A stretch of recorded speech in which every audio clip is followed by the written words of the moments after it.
बिस्मिल्लाहिर्रहमानिर्रहीम। जनाब, स्टोरी मैंने एक ही शेयर करनी है। स्टोरी है foreign funding report. Foreign funding report की फैक्ट फाइंडिंग कमेटी यानी फैक्ट फाइंडिंग रिपोर्ट जिसकी लॉन्चिंग थी जनाब अकबर एस बाबर साहब ने, उसकी लॉन्चिंग की इस्लामाबाद के एक निजी होटल में। वहाँ पे मुझे भी इनवाइट किया गया। तकरीबन वो 2 घंटे की मुकम्मल तफसीलात ये मैंने आपके सामने रखनी है। कितनी ममनुआ फंडिंग हुई है तहरीक, ये आपके रोंगटे खड़े हो जाएंगे। अकबर एस बाबर ने कच्चा चट्टा खोल के रख दिया है। ये जनाब कितने अरब की ममनुआ फंडिंग हुई है। जी हाँ, और ये तो जो ममनुआ फंडिंग हुई पूरी की डिटेल भी नहीं आई। उसमें असद उमर साहब को कुछ दिए गए हैं, उसमें आयला मलिक साहबा को दिए, और भी बहुत सारे रहनुमा हैं। ये क्या चक्कर है। मैंने एक बहुत ही इम्पॉर्टेंट सवाल किया था उस प्रेस ब्रीफिंग में अकबर एस बाबर साहब से। ये सारी चीज़ें मैं आपको बताता हूँ, उसकी एक एक मिनट की तफसील बताता हूँ। आप यकीन करें कि आंखें खुल जाएंगी लोगों की इस तरीके की। मैंने उनसे सवाल किया कि मैंने कहा अकबर एस बाबर साहब, आपने 14 नवंबर को 2014 में गालिबन केस फाइल किया और 7 साल का अरसा गुजर गया, कुछ नहीं हो पाया। अगर इमरान खान साहब इस पर असरअंदाज हो सकते हैं तो वो 2018 से ऑनवर्ड हो सकते हैं, मसलन स्क्रूटनी कमेटी पर, मसलन ईसीपी पर, किसी और भी मतलब डॉक्यूमेंट्स की रसाई तक। लेकिन इससे पहले भी 4-5 साल का अरसा है। तो आप समझते हैं कि ये सिस्टम का कोई फ्लॉ है हमारा, ये जुडिशल सिस्टम का फ्लॉ है। उसकी वजह से जो उसमें लैकुनाज हैं, जो फेलियर्स हैं हमारे, जो हमारे इस निज़ाम का फेलियर है वो है सिर्फ, या किसी ने गोड़ा रखा हुआ था आगे, किसी ने आज भी उस चीज़ को रोका हुआ है कि फॉरेन फंडिंग का केस यहाँ सामने नहीं आने देना। जाहिर है मेरी मुराद, मैं बता देता हूँ, उनको भी समझ आ गई कि मेरी मुराद थी control tower. Akbar S Babar साहब ने बहुत ज़बरदस्त जवाब दिया, वो जवाब भी मैं आखिर पे बताऊँगा, ठीक है ना। आपने साथ रहना है, ये एक एक सेकंड की बात मैं आपको करूँगा। और जनाब मैं हैरान हूँ।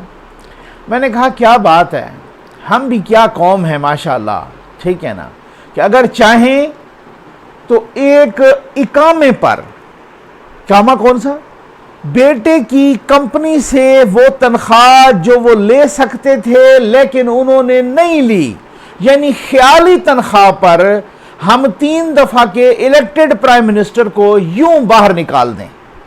और अगर ना चाहें तो अरबों रुपए की ममनुआ फंडिंग सामने आ चुकी है। और ये कहां से सामने आ चुकी है, उन्हीं डॉक्यूमेंट से सामने आई है भाई, जो डॉक्यूमेंट्स पीटीआई ने जमा करवाए हैं ईसीपी में। अकबर एस बाबर साहब ने ये कोई आसमान से मरीख से नहीं ले आए, ये कोई हवाई बातें नहीं कर रहे, वही रिपोर्ट जमा करवाई है, उसी को खंगाला है, उन्हीं डॉक्यूमेंट्स को, कि जो अकबर एस बाबर साहब कहते हैं कि हमने उन्हीं डॉक्यूमेंट्स को खंगाला है जो कि पीटीआई ने इलेक्शन कमीशन ऑफ पाकिस्तान में जो डॉक्यूमेंट्स जमा करवाए, उन्हीं डॉक्यूमेंट्स का हमें इजाज़त मिली कि आप इनको खंगाल सकते हैं। उनको खंगाला है तो ये सारा बिल्ली थैले से बाहर आई है। ये आप ज़रा साथ रहिएगा। सबसे पहले उन्होंने बताया, ये इसमें बहुत अहम बातें हैं भाई, ठीक हो गया ना, कि अंदरूनी इख्तलाफात की कहानी क्या, वो एक लंबी बात है। खैर, उन्होंने कहा पहले मैं 3 साल तक लगा रहा, किसी ने नहीं सुना, मैं ये चाह रहा था पार्टी के अंदर ये सारा सिलसिला ख़त्म हो जाए, ये इस तरीके से इसकी कोई रिड्रेसल हो जाए, तो लेकिन किसी ने कोई नहीं सुना। अच्छा, वैसे अकबर बाबर साहब कहते हैं 2011 में ही मैंने सब कुछ पहचान लिया था, ठीक है ना, चलें बड़ा वेल इन टाइम पहचान लिया, बात वो बिल्कुल ठीक है। वो कहते हैं अगर मैं चाहता तो मुझे आज बहुत बड़ी पोस्ट मिलती, नो डाउट। और उन्होंने सबूत के तौर पे उन्होंने कहा कि इमरान खान साहब ने मुझे कहा कि आप मेरे बाद पार्टी के सबसे अहम ओहदेदार हैं, सबसे मुखलिस ओहदेदार हैं। और ये इमरान खान साहब का, वो कहते हैं मेरे पास रिटर्न मौजूद है, रिटर्न, ठीक है ना, मैं रिटर्न दिखा सकता हूँ, सबसे अहम ओहदेदार हैं। तो फिर इसका मतलब ये है कि अगर उनके बाद वो सबसे अहम ओहदेदार, तो आज या तो वो प्रेसिडेंट होते, या कोई और वजीर दाखिला होते, या कोई इस तरह की चीज़ होते, ठीक हो गया। इमरान खान साहब के बाद वो कम अज़ कम, कहते हैं उस वक्त मुझ पे इल्ज़ामात लगाए गए, जनाब ये कहा गया, ये पता नहीं किसी के पेरोल पे है, क्या है ये वो। खैर मैं आपको बताऊं, ये अकबर एस बाबर साहब के वो खुद भी कह रहे हैं और मैं भी इसकी गवाही दे रहा हूं कि आज बहुत सारे लोग उनकी गवाही दे रहे हैं। जस्टिस वजीहुद्दीन साहब भी उनकी गवाही दे रहे हैं, हामिद खान साहब भी उनकी गवाही दे रहे हैं, बहुत सारे, जावेद हाशमी साहब भी उनकी गवाही दे रहे हैं। मतलब ये एक और बात है कि इनके पास एक फाइनेंशियल उसकी डिटेल आ गई काफ़ी, और ये उस फैक्ट्स एंड फिगर पे और बाहर से जो ममनूआ फंडिंग हुई है, गैर कानूनी गैर आइनी फंडिंग हुई है, उसकी बुनियाद पे पूरी कप्तान तो क्या पूरी पार्टी फारिग हो सकती है। कि आपको मालूम है, मैंने एक और वीडियो की थी कि ममनूआ फंडिंग आप बाहर से नहीं ले सकते, पार्टी इलेक्शन का एक्ट कहता है, ये इलेक्शन कमीशन का इलेक्शन लॉज कहते हैं, पार्टी रूल्स कहते हैं, ठीक हो गया ना। अच्छा, अब उसके बाद वो कहते हैं कि जनाब मुझे ये 2011 में पता चल गया था कि यहाँ तो करप्शन हो रही है, यहाँ तो मनी लॉन्ड्रिंग हो रही है, यहाँ पे तो रियल स्टेट का कारोबार हो रहा है, यहाँ ये वो वाली तब्दीली नहीं है जिसका हमने साथ दिया था, ये तो किसी और डगर पे चल पड़ी है। तो उसके बाद वो कहते हैं कि जनाब ये मार्च 2018 में बनी स्क्रूटनी कमेटी यानी जांच पड़ताल की कमेटी, वो किसने बनाई? इलेक्शन कमीशन ने बनाई, ठीक हो गया ना, वो स्क्रूटनी कमेटी। और वो कहते हैं कि उनको 1 महीने का वक्त दिया गया, 1 महीने का, अब तक वो 1 महीना खत्म नहीं हुआ। स्क्रूटनी यानी फैक्ट फाइंडिंग कमेटी जो बनाई गई, वो फैक्ट कहते हैं कि वो फैक्ट फाइंडिंग के बजाय उसने फैक्ट हाइडिंग करना शुरू कर दिया। ये मैं आपको एक एक लफ्ज की डिटेल बताऊंगा, बहुत दिलचस्प बातें हैं। एक उन्होंने अपने मुकदमे पर भी बताया कि मुझ पे एक मुकदमा किया गया, वो जबरदस्त किस्म का मुकदमा किया गया, इतना दिलचस्प है वो क्रिमिनल मुकदमा, आप यकीन करें मेरी हंसी छूट गई वहीं हाल में। आप उसमें ये देखें, उन्होंने कहा कि भाई 14 अप्रैल 2021 को पहली दफा हमें इजाजत मिली कि आप पीटीआई ने जो डॉक्यूमेंट्स जमा करवाए हैं ना इलेक्शन कमीशन ऑफ पाकिस्तान में, आप उनकी जांच पड़ताल कर सकते हैं। तो कहते हैं हमने 2 फाइनेंशियल एक्सपर्ट्स को कहा कि आप जांच पड़ताल करें। 2 फाइनेंशियल एक्सपर्ट्स, वो चार्टर्ड अकाउंटेंट हैं, और वो दोनों बैठे थे उस मीटिंग में भी, इस प्रेस ब्रीफिंग में भी। वो वकील साहब भी बैठे थे जो उनका केस मुफ्त लड़ रहे हैं, ठीक हो गया ना, वो सारा कुछ वो उन्होंने बताया। तो कहते हैं कि इन 2 फाइनेंशियल एक्सपर्ट्स ने को पहले दिए गए 40 घंटे और बाद में 15 घंटे बढ़ा दिए गए, तो 55 घंटे लगा के इन्होंने जनाब उसको कंगाला। उनको कॉपी करने की इजाज़त नहीं थी, कैमरा ले जाने की इजाज़त नहीं थी, लैपटॉप मोबाइल कुछ भी, हाथ से लिख लिख के उन्होंने वो डॉक्यूमेंट्स लिए और हाथों से लिख लिख के मैनुअली वो सारा ये fact finding report Akbar S Babar साहब के लिए तैयार की, ठीक हो गया ना। अच्छा जी, उसके बाद ये कहते हैं कि जनाब ये कोई 7 साल का अरसा लिया, 150 हेयरिंग हुई हैं, ठीक है ना, 150 हेयरिंग। कहते हैं कि ये पहली दफा है कि जब हमने पहली जेब को कंगाला है पीटीआई के। 28 बैंक अकाउंट्स का कहते हैं कि हमें जो उनके ईसीपी में जमा है हमें उसकी कोई तफसीलात नहीं दी गई। जो 4 मुलाजमीन के अकाउंट्स में पैसे है उसकी कोई तफसीलात नहीं दी गई। जो 6 को बैनुल अक़वामी कंपनियां इन्होंने बनाई, वही जो ऑफशोर कंपनियां होती हैं, उसमें पीटीआई ने बैरूनी मुल्क से कैसे फंडिंग रेज की उसकी कोई तफसीलात नहीं दी गई। हैरान कुन तौर पर अकबर एस बाबर ने ये 2014 में, नवंबर 2014 में फाइल किया। 75 हियरिंग हुई तकरीबन कोई, अब उसकी, और 30 दफा एडजर्नमेंट हुई, ठीक हो गया ना। 7 साल के अरसे में तो खैर 150 हियरिंग हुई, 30 दफा एडजर्नमेंट हुई कि जनाब आज ये आगे कर दो, आज डेट दे दो, जैसे होता है आपको पता है। 6 दफा चैलेंज किया गया कि ये अकबर एस बाबर तो ऐसा कर ही नहीं सकता, ये तो पार्टी का मेंबर ही नहीं है, ये तो ये नहीं है, ये तो इस तरह से हो नहीं सकता, ये तो इलेक्शन कमीशन तो हमारा केस सुन ही नहीं सकता, ये तो इस तरह से। 8 दफा वकील बदले गए। वो कहते हैं जब भी कोई वकील आता है कहते हैं 2-3 महीने सर मुझे ज़रूरत है इस चीज़ की, फिर 2, 4, 5 पेशियां वो भुगतता, तो फिर उसके बाद वो और आ जाता, तो उसे कहते सर मुझे टाइम चाहिए ना वो इसको समझने के लिए। तो 8 दफा तो ये वकील बदल, 4 दफा इस वजह से एप्लीकेशन दी गई कि इस केस को खुफिया रखा जाए, 4 दफा। ये बहुत दिलचस्प बातें हैं भाई। उसके बाद जनाब वो कहते हैं कि अक्टूबर 2015 में, ठीक हो गया ना, ये ईसीपी ने 21 आर्डर दिए तब तक, और इस पर एक पर भी अमल नहीं हुआ। और जनाब अक्टूबर 2015 में ये आर्डर आया कि आप मजाज हैं, इलेक्शन कमीशन ऑफ पाकिस्तान ये सारा कुछ देख सकता है। जब इनकी हाई कोर्ट से, सुप्रीम कोर्ट से, हर जगह से इनका रिजेक्ट हो गया, तब वो इलेक्शन कमीशन ऑफ पाकिस्तान के पास सारा सिलसिला आया। और वो कहते हैं कि भाई जो है ना, उसके बाद जब एक दफ़ा फैक्ट फाइंडिंग कमेटी जो कि स्क्रूटनी कमेटी थी उसने एक फ़ैसला दिया, उसी फैसले को इलेक्शन कमीशन ने मुस्तरद कर दिया कि आपने ये ठीक नहीं दिया, आपने सही कंगाला नहीं है, आपने फैक्ट फाइंडिंग। अच्छा, उसने बड़ी ना अकबर एस बाबर साहब ने बड़ी दिलचस्प बात की। उन्होंने कहा कि ये स्क्रूटनी कमेटी अपने आर्डर में, एक आर्डर में खुद लिखती है कि हम आपको यानी अकबर एस बाबर को डॉक्यूमेंट्स इस वजह से नहीं दे सकते क्योंकि हम पर पीटीआई का दबाव है। क्या बात है भाई, ठीक हो गया ना। अच्छा, ये वो कहते हैं उन्होंने ये भी बताया कि फॉरेन फंडिंग हुई कहाँ से, यूएसए से हुई, यूके से हुई वगैरह, यूरोप से हुई, ठीक हो, हर जगह पूरी दुनिया से हुई। उसके बाद वो कहते हैं कि सिर्फ मिडल ईस्ट में आप देख लें, सिर्फ बहरीन के अलावा कोई 1 लाख समथिंग, उसके अलावा सऊदी अरब से जितनी फंडिंग हुई, यूएई से जितनी फंडिंग हुई, हमें कोई डिटेल नहीं इसकी प्रोवाइड की गई। उन्होंने बाकायदा वहां पे एक वीडियो चलाई, उस वीडियो में बंदा कह रहा था, पीटीआई का ओहदेदार था कि भाई मिडिल ईस्ट का था, वो वर्कर था, ओहदेदार था, वो कह रहा था कि आप पार्टी के लिए फंडिंग दें, अगर आपको चाहिए ना कि हमारी फंडिंग क्या जा रही है, इसकी तफसील आप इस्लामाबाद पार्टी के यानी पीटीआई के इस्लामाबाद वाले ऑफिस से ले सकते हैं। अकबर एस बाबर साहब कहते हैं कि इस्लामाबाद वाले ऑफिस में उसकी कोई डिटेल नहीं है। अब आप पता नहीं अल्लाह जाने उसकी कितनी आई है। ये तो जो इनके सामने ममनुआ फंडिंग आई है ना, वो भी कितने अरब रुपए है, वो मैं आपको इस पे आखिर पे बताता हूं। असद उमर साहब को कैसे गए यार, मैं हैरान हूं, असद उमर साहब को क्यों पैसे गए, आयला मलिक साहब को क्यों। मेरे उस सवाल को याद रखिएगा कि मैंने जो सवाल किया कि इसको रोका हुआ किसने है, अकबर एस बाबर साहब ने उसका जवाब भी दिया। अकबर एस बाबर साहब ने कोई अपना तस्वीर भी दिखाई इमरान खान साहब के साथ, जो इमरान खान साहब सऊदी अरब में मिडिल ईस्ट में बैठ के लोगों के साथ चंदा इकट्ठा कर रहे हैं, वो तस्वीर भी दिखाई अकबर एस बाबर ने।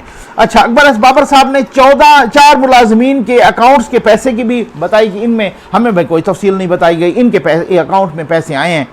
अच्छा, बाकायदा तौर पे उन्होंने बड़ी दिलचस्प बात बताई और बहुत ऑथेंटिक बात, उन्होंने बाकायदा लेटर दिखाए पीटीआई के, वो लेटर हैं हमारे पास भी मौजूद हैं, उन्होंने वहां पर दिखाया भी सही कि जिनमें बताया गया, ऑथोराइज किया गया कि इन 4 मुलाजमीन के अकाउंट्स में पैसे आप भेज सकते हैं, और ऑथोराइज किया गया, और फिर उसकी कॉपी इमरान खान साहब को भी दी गई और उस वक्त के सेक्रेटरी जनरल आरिफ अलवी साहब और आज के प्रेसिडेंट पाकिस्तान को भी दी गई, कॉपी भिजवाई गई बाकायदा दस्तखतों के साथ। इन्होंने ये कहा है कि इन मुलाजमीन के अकाउंट्स में पैसे आ सकते हैं। अकबर एस बाबर साहब कहते हैं कि पीटीआई के मुलाजमीन मेरे पास आके उन्होंने कहा है कि भाई हम तो फंस गए हैं बहुत बुरी तरह से, हमारे अकाउंट्स में पैसे भिजवाते हैं ये लोग, और फिर ये पैसा जो है ना आके पीटीआई के लीडर आते हैं, हमसे चेक साइन करवाते हैं और बहुत बड़ी बड़ी अमाउंट जो है ना हमारे अकाउंट से निकलवा के ले जाते हैं। ये अकबर एस बाबर ने कहा है, और वो खुद कहा। उन्हें फिर उसके बाद बताया दबाने के हरबे कि मुझे कभी डेफेमेशन का नोटिस, कभी धमकियां, कभी जान से मारने की धमकियां।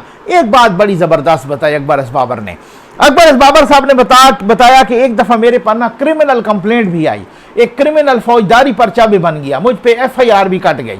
वो कैसी एफआईआर थी भाई, वो बड़ी दिलचस्प एफआईआर है। उन्होंने कहा कि वो एफआईआर ऐसे कि पीटीआई के एक रावलपिंडी से किसी ने मुझ पे मुकदमा किया, और वो मुकदमा किया मुझ पर, और कहा कि जनाब अकबर एस बाबर हमारे लीडर के खिलाफ टीवी पर बैठ के बहुत खिलाफ बातें करता है, इन बातों की वजह से हमारी मोहल्ले में लड़ाई हो गई, बंदे जख्मी हो गए, ये अस्पताल में जख्मी होने की सर्टिफिकेट है।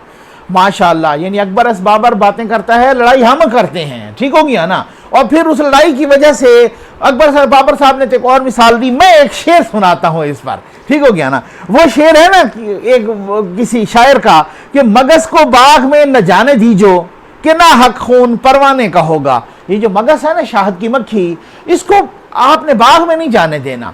वो बाग में जाएगी, वो फूलों का रस चूसेगी, उस रस से फिर उसके बाद वो शहद तो बनती है, उस रस से मोम भी बनता है, आपको पता है, वो जो छत्ता होता है उसके बाद तो मोम भी बनता है, उस मोम से मोमबत्ती बनेगी, यानी कि शमा बनेगी, शमा पर परवाना आएगा, परवाना जल मरेगा। तो फिर इसका मतलब मगज को बाग में ना उस मगज को आप जाने दें और ना ही परवाने का खून होगा। तो बात यह है कि अकबर एस बाबर टीवी पे बैठता है, वो हमारे लीडर के खिलाफ बातें करता है, वो उन बातों की वजह से महल्ले में लड़ाइयाँ हो जाती हैं, उन लड़ाइयों की वजह से लोग जख्मी हो जाते हैं, ये जख्मी होने का अस्पताल का सर्टिफिकेट है, लिहाजा अकबर एस बाबर को पकड़ लो। क्या बात है। मैं आता हूँ आखिर पर, कितनी फंडिंग आई है ममनुआ फंडिंग 2 अरब 20 करोड़ रुपए से ज्यादा की आई है अभी तक। तो वो कहते हैं जो कि 25 या 28 अकाउंट्स हैं, वो उसकी डिटेल ही हमें कोई नहीं बताई गई। बहुत सारे दूसरे कंपनियों की हमें डिटेल ही नहीं बताई गई, मुलाजमीन के अकाउंट्स में जितने आए डिटेल ही कोई नहीं बताई गई, पता नहीं कितने अरब आए हैं। 2.25 अरब तो ये ममनुआ फंडिंग है, जो कि प्रोहिबिटेड फंडिंग है, जो कि गैर कानूनी गैर आईनी फंडिंग है। उसमें बताया गया कि असद उमर साहब, मैं पहली दफा हैरान हूं, शायद हो सकता है पिछली एक वीडियो में मैंने बात की उसमें शायद कैलकुलेशन को गलत हो गई हो। असद उमर साहब को 1.499 मिलियन रुपए गए और जनाब आयला मलिक साहबा को 7 मिलियन रुपए गए। अब वो कहते हैं हम खुद हैरान हैं इनको क्यों गए।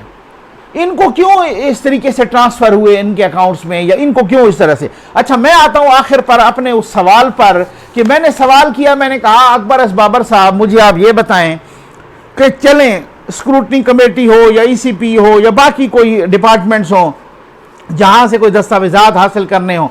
वैसे तो खान साहब ने ये किया ना कि हमने जनाब सबसे पहले खैबर पख्तूनख्वा में, अभी तो इधर नवाज शरीफ की हुकूमत थी, कि आपने राइट ऑफ इंफॉर्मेशन का एक एक्ट पास किया। आज हालात ये हैं कि वो कहते हैं कि हमें जो इलेक्शन कमीशन में भी बैठ के जो डॉक्यूमेंट्स दिए गए वो भी कॉपी दी गई, ओरिजिनल नहीं दिए गए।